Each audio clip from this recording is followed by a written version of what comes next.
Chemical properties या फिर reaction of halo alkanes. ये जो हम हेलो एल्केन्स ले रहे हैं ये कौन कौन से टाइप के रिएक्शंस दिखाते हैं, या फिर मैं ये बोल सकता हूं कि इनकी केमिकल प्रॉपर्टीज, राइट। तो ये ना तीन टाइप के रिएक्शन दिखाते हैं। पहली टाइप की रिएक्शन है न्यूक्लियोफिलिक सब्स्टिट्यूशन रिएक्शन, दूसरी है एलिमिनेशन रिएक्शन एंड तीसरी है रिएक्शन विद मेटल। तो मेजरली आप तीन टाइप के रिएक्शंस यहां पर पढ़ोगे। तो अब एक एक करके हर एक पे आते हैं, हर एक टाइप के रिएक्शंस पे आते हैं। तो first one is nucleophilic substitution reaction. Okay, the first one is nucleophilic substitution reaction. Nucleophilic substitution reaction. अब आप यहां पर नोट करो, लिखा हुआ है कि न्यूक्लियोफिलिक सब्स्टिट्यूशन रिएक्शन। तो न्यूक्लियोफिलिक इसलिए लिखा हुआ है बिकॉज यहां पर अटैक करने वाला जो स्पीशीज होगा वो कौन होगा? न्यूक्लियोफाइल, इसीलिए बोल रखा है न्यूक्लियोफिलिक। देखिए, एक होता है न्यूक्लियोफाइल और एक होता है इलेक्ट्रोफाइल। जब इलेक्ट्रोफाइल अटैक करता है तो हम लोग बोलते हैं कि इलेक्ट्रोफिलिक रिएक्शन है, और जब न्यूक्लियोफाइल अटैक करेगा तो हम क्या बोलेंगे कि न्यूक्लियोफिलिक रिएक्शन है। ओके, अच्छा, अब जरूरी नहीं कि न्यूक्लियोफाइल अटैक करे, ये तो डिपेंड करता है कि वो जो रिएक्शन है वो SN1 है या SN2 है, उसके हिसाब से हम लोग बोलते हैं, है ना। अटैक कौन करता है? SN2 में करता है। SN1 में तो न्यूक्लियोफाइल इंतजार कर रहा होता है कि कब वहां से वो निकलेगा तब हम यहाँ पर एंटर करेंगे, राइट। ये सब आप लोग देख चुके हैं। तो न्यूक्लियोफिलिक तो समझ गए कि न्यूक्लियोफाइल यहां पर स्पीशीज है जिसका रोल है। दूसरा सब्स्टिट्यूशन। सब्स्टिट्यूशन का मतलब क्या होता है कि आपने सब्स्टिट्यूट कर दिया, पहले से एक कोई था वहां पर, उसको हटाया और उसकी जगह पर किसी दूसरे को सब्स्टिट्यूट कर दिया, दूसरे को डाल दिया। जैसे फुटबॉल के मैचेस में आपने देखा होगा, राइट, कि भाई इतने इतने प्लेयर हैं और 11 प्लेयर है, लेट्स से 11 प्लेयर है उसमें खेल रहे हैं, एक प्लेयर को हटाया और उसकी जगह दूसरा सब्स्टिट्यूट कर दिया, है ना। कोई और गेम आप खेल रहे हैं, मान लीजिए उसमें 10 प्लेयर हैं, तो 10 में से एक को हटाया, उसकी जगह दूसरे को सब्स्टिट्यूट कर दिया। हम यहाँ पर ऐड नहीं कर रहे हैं, हम यहाँ पर सब्स्टिट्यूट कर रहे हैं। एक को निकाल रहे हैं तो दूसरे को वहां पर ऐड कर रहे हैं। तो न्यूक्लियोफिलिक सब्स्टिट्यूशन रिएक्शन में क्या होता है कि न्यूक्लियोफाइल सब्स्टिट्यूट कर देता है। ऑब्वियसली किसको करेगा? एल्काइल हैलाइड में वो हैलाइड को करेगा, हैलोजन को करेगा सब्स्टिट्यूट। तो हैलोजन हटेगा और उसकी जगह क्या आ जाएगा? न्यूक्लियोफाइल। अब इसमें भी कई सारी टाइप की इक्वेशंस हैं, तो चला देखते हैं एक एक करके। Now the first one is, पहली न्यूक्लियोफिलिक सब्स्टिट्यूशन रिएक्शन में जो पहली वाला है वो है substitution by OH group. The first one is substitution by OH group. Substitution by OH group. Substitution by OH group. Okay, अगर OH ग्रुप सब्स्टिट्यूट करेगा, अगर हैलोजन हटेगा और उसकी जगह OH ग्रुप आ गया, तो क्या बनता है उससे? क्या बनता है उससे? उससे होता है formation of alcohol. It leads to formation of alcohol, ठीक है ना। इससे क्या होता है? इससे होता है फॉर्मेशन ऑफ एल्कोहल, एल्कोहल बनते हैं इससे, ऑलराइट। अब जो इसकी स्केल्टन रिएक्शन है वो लिख लेते हैं, स्केल्टन रिएक्शन लिख लेते हैं। तो स्केल्टन रिएक्शन इसकी क्या होगी? तो ये देखिए, ये आपके पास है एल्काइल हैलाइड, ये आपके पास है alkyl halide, and alkyl halide में आप ऐड कर सकते हैं, आप ऐड कर सकते हैं एक्वस KOH या फिर एक्वस NaOH, एक्वस KOH या फिर एक्वस NaOH भी कर सकते हैं, या फिर यहां पर आप मॉइस्ट AgOH भी ऐड कर सकते हैं, ठीक है। तो RX लिया एल्काइल हैलाइड, इसमें एक्वस KOH, एक्वस NaOH या फिर मॉइस्ट AgOH भी ऐड कर सकते हैं। इससे ये जो X है ये हट जाएगा और इसकी जगह पर कौन सा ग्रुप आ जाएगा? OH ग्रुप आ जाएगा, ठीक है। तो ये जो हैलोजन है, ये हैलोजन हटा और हैलोजन की जगह कौन ऐड अप हुआ? यहां पर OH ऐड अप हुआ, राइट, OH यहां पर ऐड अप हुआ। अब एक दो चीजें आपको जाननी बहुत जरूरी है कि ये जो OH माइनस है ना, दिस OH माइनस, ये एक स्ट्रॉन्ग न्यूक्लियोफाइल है। This is an strong nucleophile, it is a strong nucleophile. Strong nucleophile कौन होते हैं? ये वो न्यूक्लियोफाइल होते हैं जो इंतजार नहीं करेंगे हैलोजन के निकलने का।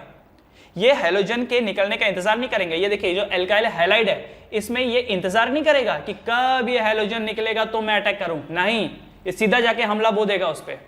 क्यों? क्योंकि ये एक स्ट्रॉन्ग न्यूक्लियोफाइल है, और क्योंकि ये एक स्ट्रॉन्ग न्यूक्लियोफाइल है तो स्ट्रॉन्ग न्यूक्लियोफाइल हमेशा कैसे रिएक्शन कराते हैं? SN2 reaction. तो ये जो रिएक्शन है, this reaction is SN2 reaction, this reaction is SN2। और SN2 रिएक्शन में मुझे बताइए कि द ऑर्डर ऑफ रिएक्शन क्या होता है?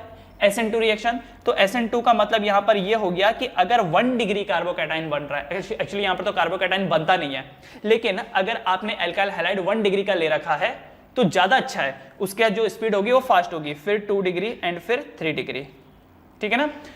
अगर आप SN1 SN2 रिएक्शन नहीं जानते हैं तो आप क्या करेंगे, वीडियो देखेंगे SN1 SN2 का रिएक्शन का, ओके। उसके बाद फिर आप यहां पर आएंगे, ठीक है ना। तो SN2 रिएक्शन में क्या होता है, 1 degree is much more faster than 2 degree, much more faster than 3 degree, alright. अच्छा, तो क्या यहां पर कार्बोकैटायन बनता है, यहां पर कार्बोकैटायन नहीं बनता है, ओके, यहां पर कार्बोकैटायन नहीं बनता है, ठीक है। तो एक छोटा छोटा, जिन्होंने वीडियो नहीं देखा है उनके लिए मैं एक छोटा सा एक्सप्लेन कर देता हूं। देखिए ये यहां पर है Rx, what is this, this is Rx। OH जो रहेगा वो दूसरी साइड से अटैक करेगा, ठीक है, क्या करेगा, वो दूसरी साइड से अटैक करेगा। जब वो दूसरी साइड से अटैक करेगा तो ये जो OH है ये R के साथ ऐसे कनेक्ट हो जाएगा और यहां से जो X है ये निकल आएगा, ठीक है, ये जो X है वो यहां से ऐसा निकल आएगा, ठीक है। तो ये जो X है, X यहां से इस वे में निकल गया। तो क्या यहां पर इन्वर्जन हुआ है, इन्वर्जन हुआ है, इन्वर्ट हो गया। तो OH जो था उसने यहां से अटैक किया और यहां से हैलोजन निकल गया, देख रहे हैं। तो यहां पर क्या हुआ है, इन्वर्जन हुआ है। जब कभी भी SN2 रिएक्शन होता है तो चीजें इन्वर्ट हो जाती है, जब SN1 रिएक्शन होता है तो इन्वर्ट भी होता है और रिटेंशन भी होता है, ऑलराइट।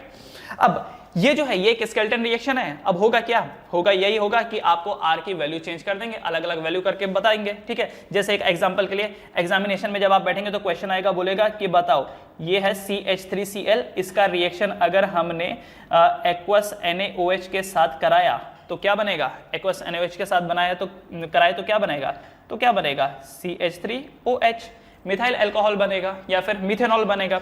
उसी तरीके से दूसरा बोलेगा कि यहां पर है C2H5Br, इसका रिएक्शन हमने कराया मॉइस्ट AgOH के साथ, मॉइस्ट AgOH के साथ, तो क्या बनेगा, तो यही होगा कि जो C2H5 है ये ऐसे रहेगा और आगे OH आ जाएगा, इथेनॉल बनके तैयार हो जाएगा। तो स्केलेटन रिएक्शन के हिसाब से ही आपको चीजें सॉल्व करनी है, दैट्स करेक्ट, ये समझ में आया, ओके। तो यहां पर जो रिएक्शन बन रही है, रिएक्शन क्या बन रही है, रिएक्शन इज SN2, जो रिएक्शन है वो SN2 टाइप की है, the reaction is of SN2 type, right. लेकिन अगर यहां पर आपने 3 डिग्री एल्काइल हैलाइड ले रखा है, अगर यहां पर एल्काइल हैलाइड आपने 3 डिग्री लिया है तो नॉर्मल वाटर के साथ रिएक्शन करने पर ही ये अल्कोहल बना देगा, ओके। देखिए मतलब ये हो गया कि अगर आपने ये जो Rx लिया है ये 3 डिग्री का है, 3 डिग्री का मतलब देखो कैसा हो गया, लेट्स से कि ये R है, ये कार्बन है, ये R डैश है एंड ये R डबल डैश है, और यहां पर मान लीजिए मैंने ब्रोमीन ले रखा है, ओके। ये कार्बन है, ऊपर R डैश मतलब R डैश और R डबल डैश Br, ये आपने ले रखा है। तो इसका रिएक्शन सिंपली आप क्या कर दो कि वाटर के साथ करा दो, और वाटर के साथ जब आप रिएक्शन कराओगे तो ये जो है ये अपने आप ही अल्कोहल बन जाएगा, ठीक है, this will become alcohol, okay.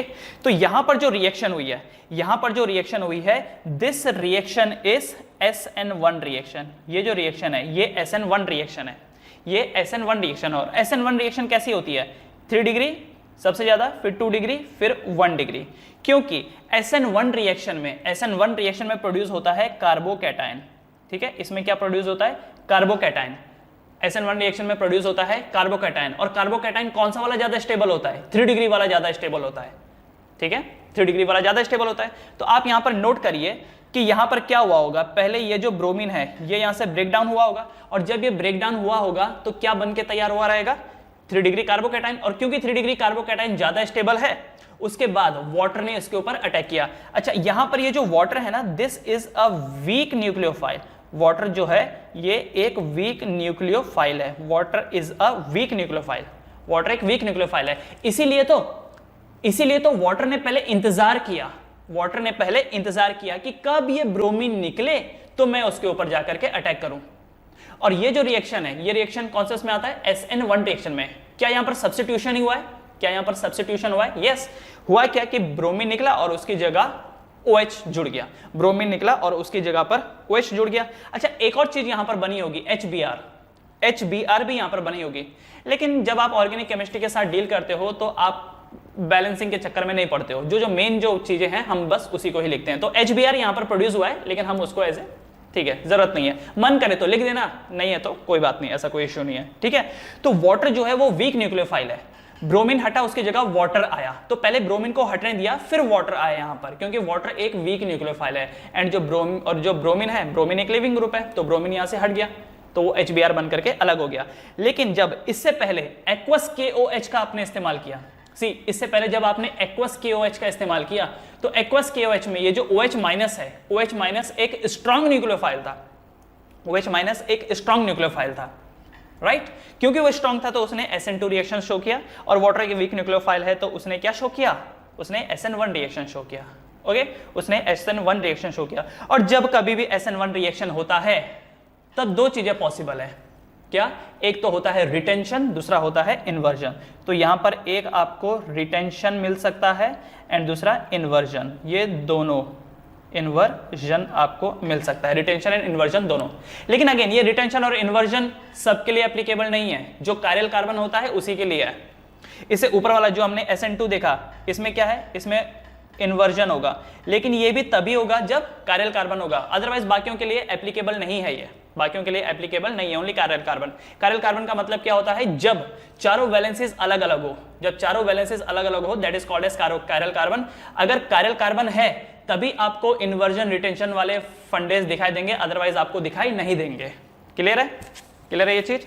Okay अब ये जो मैंने आपको बताया इसको देख करके आपके दिमाग में आया होगा कि सर हमें कैसे पता चलेगा कि जो न्यूक्लियोफाइल हम लोग ले रहे हैं वो स्ट्रांग है कि वीक है, हम जो न्यूक्लियोफाइल ले रहे हैं वो स्ट्रांग है कि वीक है, ये हमको कैसे पता चलेगा? तो एक तरीका तो ऐसा जो केमिस्ट्री में होता ही है कि याद कर लेते हैं, एक तरीका तो ये होता है याद कर लेते हैं, और दूसरा तरीका ये है कि थोड़ा बहुत लॉजिक समझ लेते हैं कि किनको हम लोग वीक न्यूक्लियोफाइल बोलेंगे एंड किसको हम लोग स्ट्रांग न्यूक्लियोफाइल बोलेंगे। ठीक है, तो पहले तो मैं आपको एक लिस्ट लिखा देता हूं of strong nucleophile and weak nucleophile की। ठीक है, तो ये साइड में मैं यहां पर लिख रहा हूं, तो आप लोग भी इस चीज को साथ साथ में लिख लीजिए। ओके तो ये जो है this is very strong nucleophile, ये है very strong nucleophile, very strong nucleophile. तो वेरी स्ट्रांग न्यूक्लियोफाइल में कौन कौन आता है, वेरी स्ट्रांग न्यूक्लियोफाइल में कौन कौन आता है, जैसे HS minus hydrogen sulphur, S मतलब यहां पर सल्फर है, HS minus, I minus, RS minus, R मतलब होता है एल्काइल ग्रुप और S का मतलब क्या हो गया, सल्फर। देखो जो यहां पर मैं शब्द लिख रहा हूं ना ये उसके वही मीनिंग है जो आप केमिस्ट्री में पढ़ते हो, मतलब H लिखा है हाइड्रोजन है, S लिखा है सल्फर है, I लिखा है आयोडीन है। ओके उसके बाद दूसरे हैं गुड न्यूक्लियोफाइल, मतलब एक तो हो गया वेरी स्ट्रांग न्यूक्लियोफाइल। ओके दूसरा आप ये पकड़ सकते हो strong nucleophile, strong nucleophile, strong nucleophile. तो स्ट्रांग न्यूक्लियोफाइल के लिस्ट में आता है Br minus, OH minus, RO minus, Cn minus, N3 minus. तो ये हो गए strong nucleophile, these are strong nucleophile. Alright उसके बाद नॉर्मल न्यूक्लियोफाइल,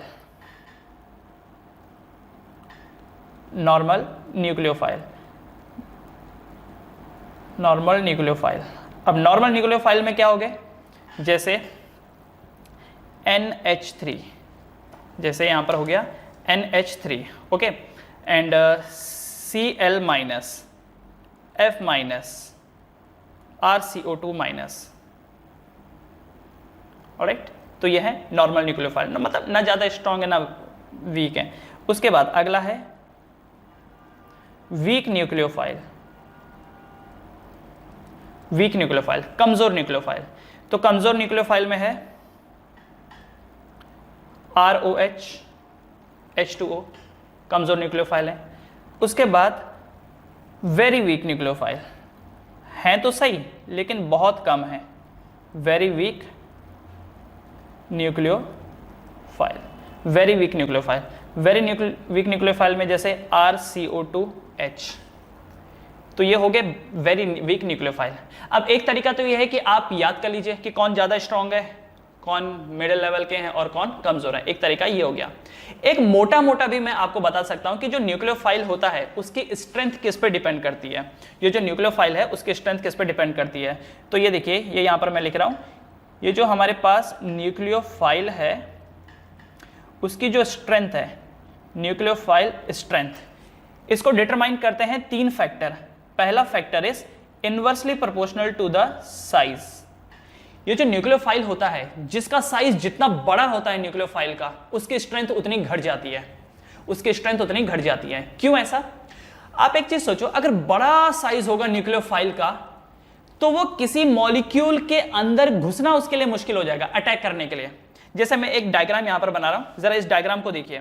मान लीजिए कि एक कार्बन है, इसके इस तरफ एक ग्रुप अटैच्ड है R, यहां पर एक ग्रुप अटैच्ड है R, यहां पर एक अटैच्ड है R और ये भी R है, ठीक है। R मतलब एल्काइल ग्रुप। अब ये देखिए, ये R इतनी जगह घेरेगा, ये R इतनी जगह और ये R इतनी जगह, ये वाला R इतनी जगह, राइट। ये देख रहे हो, डायग्राम मैंने सामने बना रखा है। तो इस कार्बन के साथ 3 R अटैच्ड है और ये जो स्ट्रक्चर है ये कैसा है, टेट्राहेड्रल स्ट्रक्चर है, राइट। टेट्राहेड्रल स्ट्रक्चर है।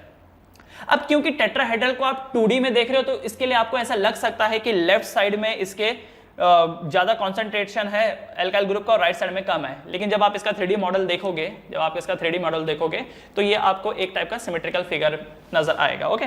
एनीवेज, अब सुनिए यहां पर क्या होता है कि nucleophile strength is inversely proportional to the size. अब यहां पर ये एक न्यूक्लियोफाइल है, this is a nucleophile, right. इसको अटैक करना है। अब इसका बड़ा साइज रहेगा तो क्या ये अंदर घुस पाएगा उस ब्रांचेस के? जरा अब नोटिस करो यहां पर, ये जो न्यूक्लियोफाइल अगर इसका साइज बड़ा रहेगा तो क्या ये कार्बन को अटैक कर पाएगा? क्योंकि अगर उसको कार्बन को अटैक करना है तो ये जो R के बीच की जो जगह है वहां से उसको घुसना पड़ेगा। ये बिल्कुल वैसे ही हो गया जैसे एक चूहा है, छोटा साइज होता है तो आराम से किसी भी छेद के अंदर घुस जाता है, झाड़ियों में से घुस जाएगा। लेकिन अगर कोई बड़ा जानवर है, उसको अगर किसी झाड़ियों के अंदर घुसना है, जैसे कोई आप समझ लीजिए कोई हिरन हो गया, कोई बकरी होगी, उसको झाड़ियों के बीच से घुसना है, वो नहीं जा पाएगा क्योंकि अटैक करना ना अंदर। तो जब न्यूक्लियोफाइल छोटा सा होता है, छोटे साइज की वजह से उसके लिए अटैक करना आसान हो जाता है, अंदर वाले उस पे जैसे कार्बन के ऊपर अटैक करना आसान हो जाता है। लेकिन वही अगर बड़ा ग्रुप रहेगा तो अटैक करना मुश्किल हो जाता है। तो एक है इसका inversely proportional to the size, size बड़ा तो न्यूक्लियोफाइल की स्ट्रेंथ घट जाती है। दूसरा, nucleophile strength is inversely proportional to the electronegativity. Electronegativity के इनवर्सली प्रोपोर्शनल है न्यूक्लियोफिलिक स्ट्रेंथ। कैसे? सी, न्यूक्लियोफाइल करता क्या है, न्यूक्लियोफाइल के पास लोन पेयर होते हैं, एंड इसी लोन पेयर की मदद से वो सामने वाले के साथ बॉन्ड बनाता है। न्यूक्लियोफाइल के पास लोन पेयर होते हैं, इसी लोन पेयर की हेल्प से वो सामने वाले के साथ बॉन्ड बनाता है। अब अगर लोन पेयर से बॉन्ड बनाना है सामने वाले की तरफ तो लोन पेयर में से एक इलेक्ट्रॉन मुझे उसको देना पड़ेगा। मान लो मैं एक न्यूक्लियोफाइल हूं, मुझे सामने वाले के साथ बॉन्ड बनाना है, मेरे पास 2 इलेक्ट्रॉन है, तो एक इलेक्ट्रॉन मैं उसको दे दूंगा सामने वाले को कि ले रख अपने पास और चल अब बॉन्ड बना। मतलब उधार देने वाला मैं और अपन बॉन्ड बना रहे हैं, ठीक है। जैसा आजकल चाइना कर रहा है, डिफरेंट कंट्रीज को पहले लोन प्रोवाइड करता है और फिर बाद में बोलता है कि चलो लाओ इंटरेस्ट दो।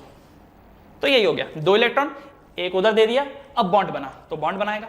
तो अब आप एक चीज सोचो, जो न्यूक्लियोफाइल जितना ज्यादा इलेक्ट्रोनेगेटिव होगा, क्या उसके लिए इलेक्ट्रॉन देना उतना मुश्किल नहीं होगा? सोच के देखो, इलेक्ट्रोनेगेटिव को तो उल्टा ये चाहिए कि इलेक्ट्रॉन कोई मुझे और दे, वो तो भूखा होता है, इलेक्ट्रोनेगेटिव स्पीशीज तो भूखा होता है इलेक्ट्रॉन का, राइट। तो अगर स्पीशीज इलेक्ट्रोनेगेटिव है तो वो सामने वाले को उतना इजीली देगा नहीं इलेक्ट्रॉन, और जब वो इलेक्ट्रॉन इजीली देगा नहीं तो बॉन्ड इजीली बनेगा नहीं, सब्स्टिट्यूशन होएगा नहीं।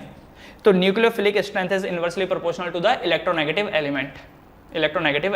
तो इलेक्ट्रोनेगेटिविटी जितनी ज्यादा होती है, इलेक्ट्रॉन को डोनेट करने की टेंडेंसी एंड उसके बाद फिर बॉन्ड बनाने की टेंडेंसी उतनी कम हो जाती है। तो जो न्यूक्लियोफिलिक स्ट्रेंथ है वो कम हो जाती है, इसलिए आप ये देख रहे हो क्या, ये यहां पर देख रहे हो, क्लोरीन हो गया, फ्लोरीन हो गया, दिस क्लोरीन फ्लोरीन, ये है normal nucleophile, chlorine fluorine etcetera, these are normal nucleophile.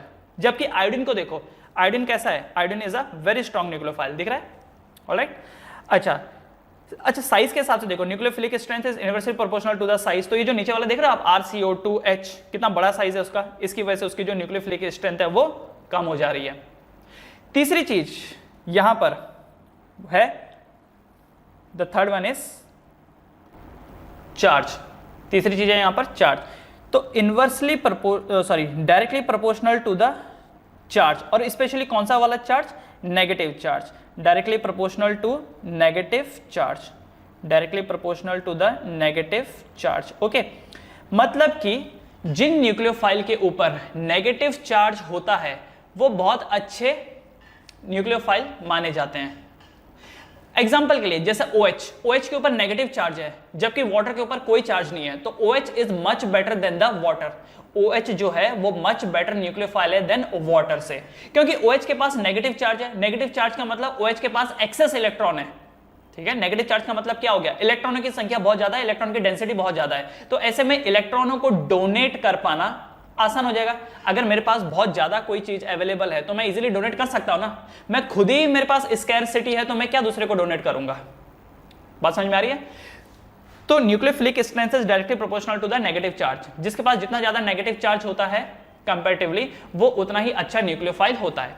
अब आपके मन में यह सवाल आएगा कि सर हमको क्या देखना होगा, साइज, इलेक्ट्रोनेगेटिविटी, नेगेटिव चार्ज, क्या देखना होगा? तो ध्यान रखिएगा कोई न्यूक्लियोफाइल कितना स्ट्रांग है ये इन सारे फैक्टर को मिला जुला के डिसाइड होता है। हो सकता है कि किसी न्यूक्लियोफाइल में आप बोलो कि साइज कहता है कि बहुत अच्छा न्यूक्लियोफाइल होना चाहिए, पर इलेक्ट्रोनेगेटिविटी कहती है कि नहीं होना चाहिए। तो होना चाहिए या नहीं होना चाहिए, तो ये डिपेंड करता है कि ओवरऑल सब मिला जुला करके जो ग्रॉस रिजल्ट बन रहा है उसके ऊपर। जैसे आपके एग्जामिनेशन में होता है, फर्स्ट यूनिट में आपने बहुत अच्छा परफॉर्म किया, सेकंड यूनिट टेस्ट में आपने थोड़ा कम परफॉर्म किया, तीसरे वाले में मिडिल लेवल का परफॉर्म किया, तो जो ओवरऑल रिजल्ट आता है वो उन तीनों का एवरेज होता है, राइट? तो यहां पर भी वही होगा कि ये जितने भी फैक्टर हैं उन सब को मिला जुला करके हम लोग देखेंगे कि वो न्यूक्लियोफाइल की स्ट्रेंथ कैसी है। क्लियर है ये चीज? तो ये जो दो चीजें मैंने आपको बताई हैं इसको याद कर लो। तो अभी हम लोग ने देखा first one, substitution by OH group, जिससे होता है formation of alcohol. Formation of alcohol, तो पहला, अगर स्ट्रॉन्ग न्यूक्लियोफाइल लिया, स्ट्रॉन्ग न्यूक्लियोफाइल कैसे बनता है? कैसे बनता है? एक्वस KOH से या फिर एक्वस NaOH से या फिर मॉइस्ट AgOH से, तो इससे बनके तैयार होता है एल्कोहल। और ये जो रिएक्शन है ये रिएक्शन बनती है यहां पर SN2। तो ये जो आप एल्काइल हैलाइड लोगे, ध्यान से सुनिएगा, ये जो आप एल्काइल हैलाइड लोगे कोशिश करना कि ये 1 डिग्री हो, 1 डिग्री नहीं तो 2 डिग्री, 3 डिग्री तो एकदम लास्ट में, 3 डिग्री एकदम लास्ट में, ओके। लेकिन अगर वाटर के साथ आपको बनाना है, वाटर के साथ, तो कोशिश करना कि ये 3 डिग्री हो, उसके बाद 2 डिग्री हो, उसके बाद ये 1 डिग्री हो, ओके। वैसे भी मैंने राइट साइड में लिख रखा है कि SN2 रिएक्शन में 1 डिग्री ज्यादा बेटर है देन 2 डिग्री देन 3 डिग्री। जो आप एल्काइल हैलाइड लोगे ये 1 डिग्री होना चाहिए अगर आप SN2 रिएक्शन करा रहे हो, और वो भी कब होगा? जब एक्वस KOH या एक्वस NaOH के साथ होगा। और अगर वाटर के साथ करा रहे हो, वाटर एक वीक न्यूक्लियोफाइल है, तो ऐसे में जो आपको एल्काइल हैलाइड लेना है वो कोशिश करना कि 3 डिग्री एल्काइल हैलाइड हो, 3 नहीं तो 2, और 1 तो एकदम छोड़ दो, 1 तो दिखाएगा ही नहीं, okay.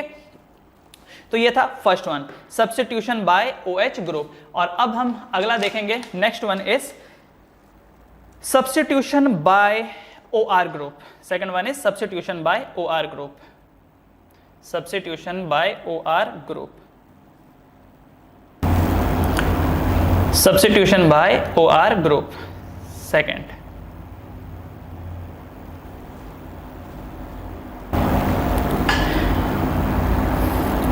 second one is substitution by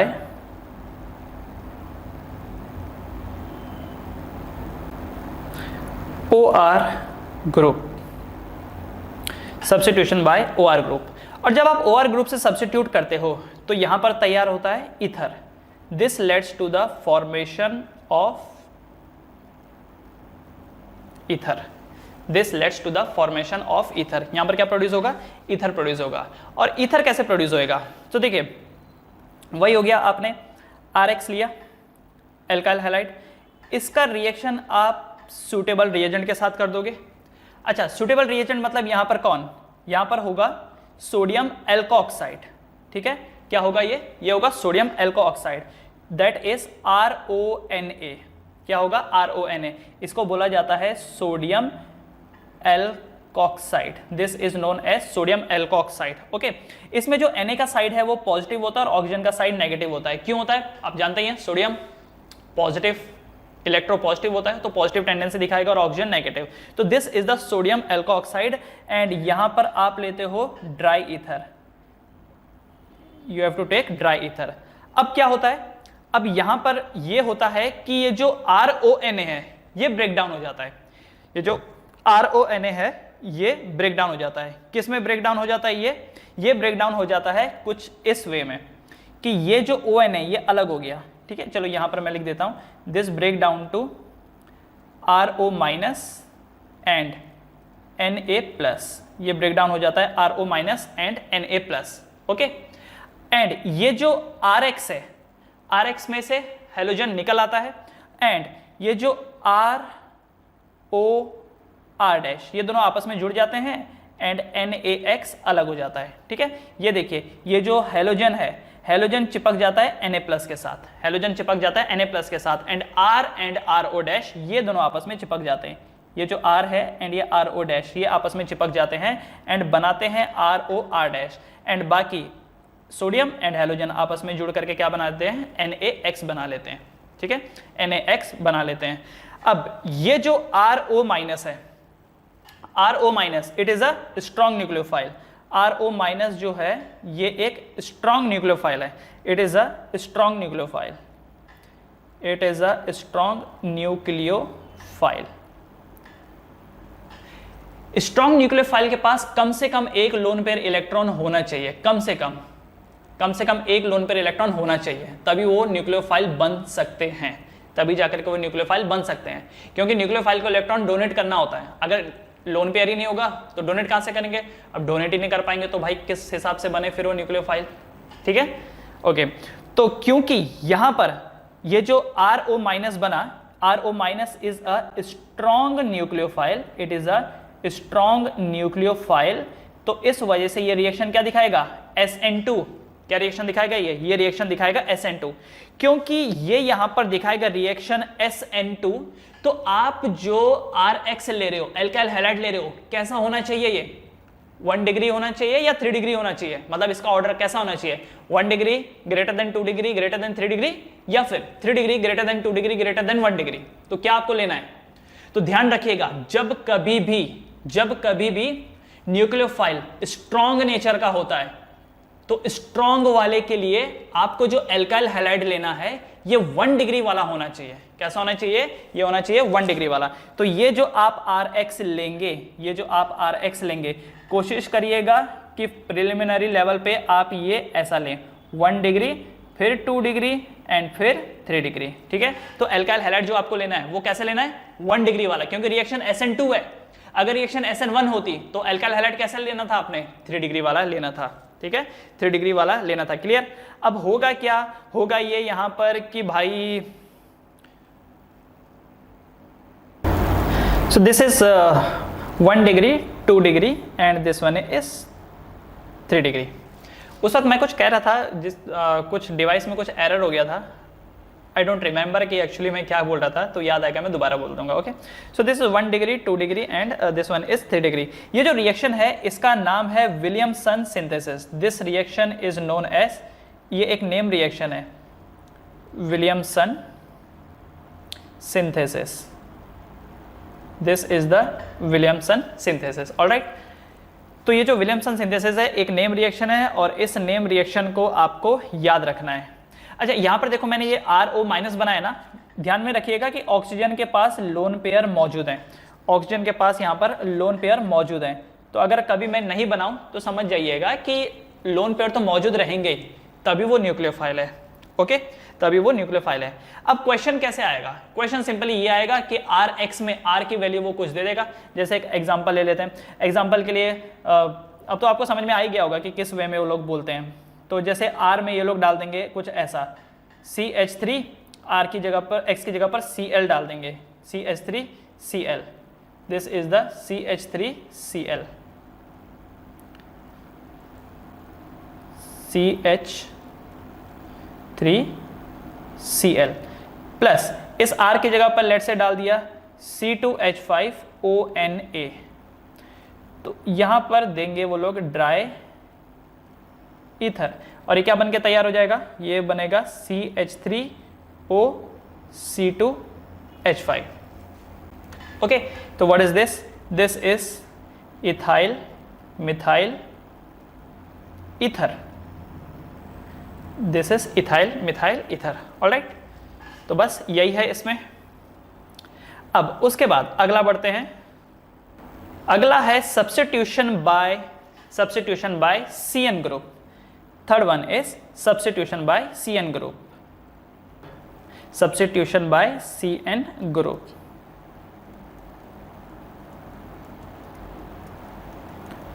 substitution by CN group.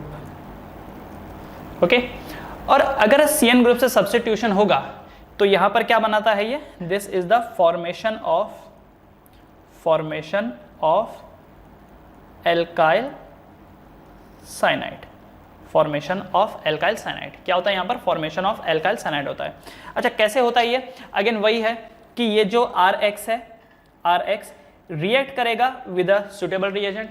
अच्छा, सुटेबल रिएजेंट यहाँ पर क्या है? यहाँ पर हो सकता है KCN हो सकता है यहाँ पर NaCN हो, ठीक है, सोडियम साइनाइड या फिर पोटेशियम साइनाइड, तो इसके साथ रिएक्ट करेगा।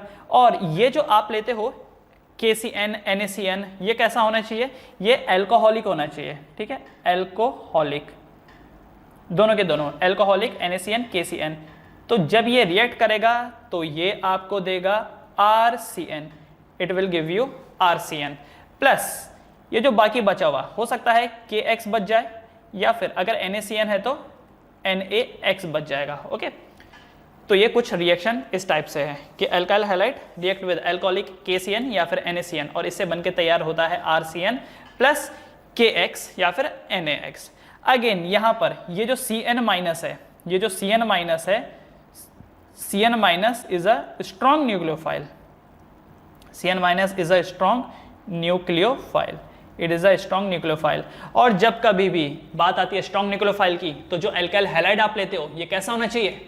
1 डिग्री का, तो ज्यादा बेटर रिजल्ट आपको मिलेगा, ठीक है।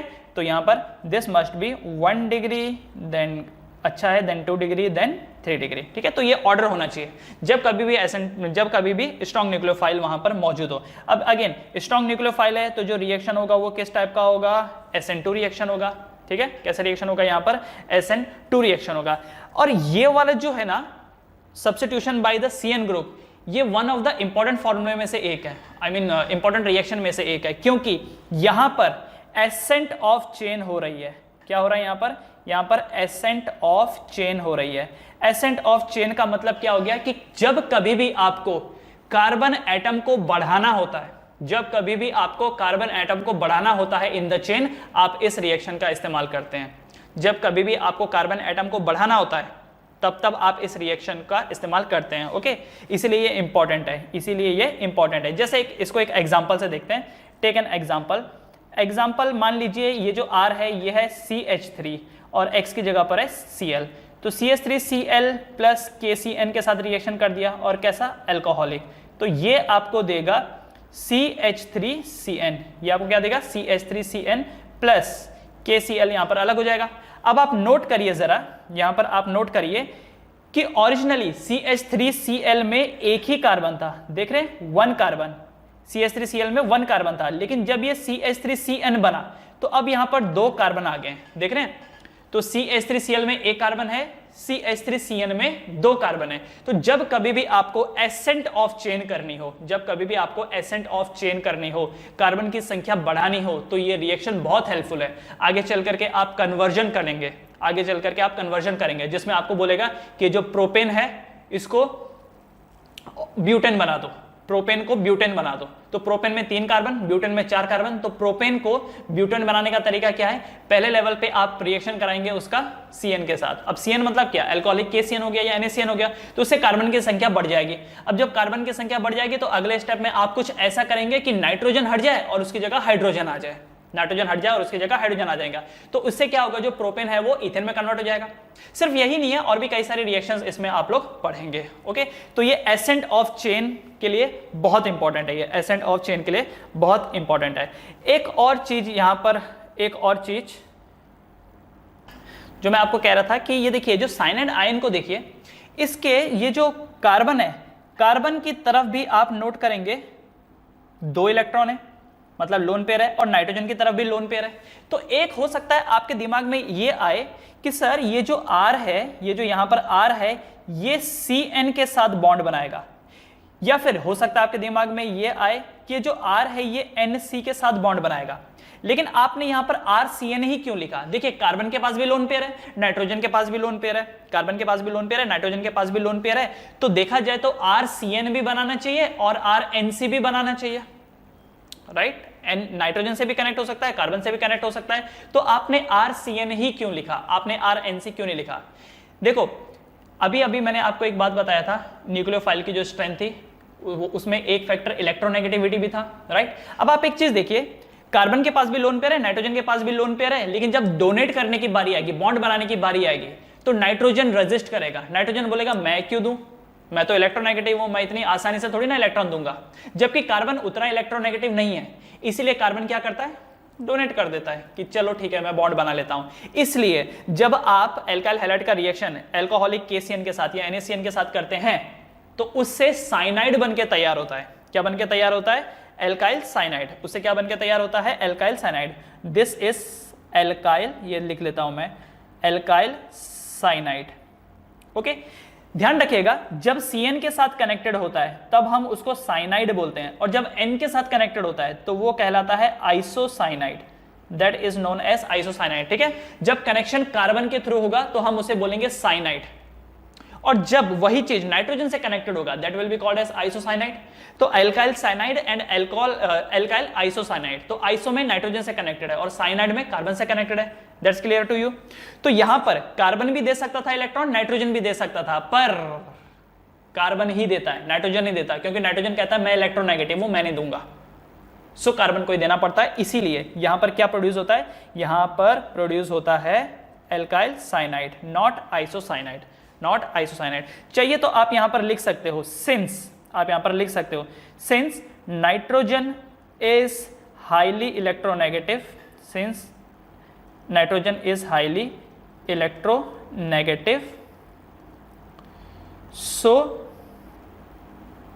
it will not donate the lone pair, not donate the lone pair easily, it will not donate the lone pair easily, इसलिए वो क्या करेगा, लोन पेयर को easily donate नहीं करेगा। hence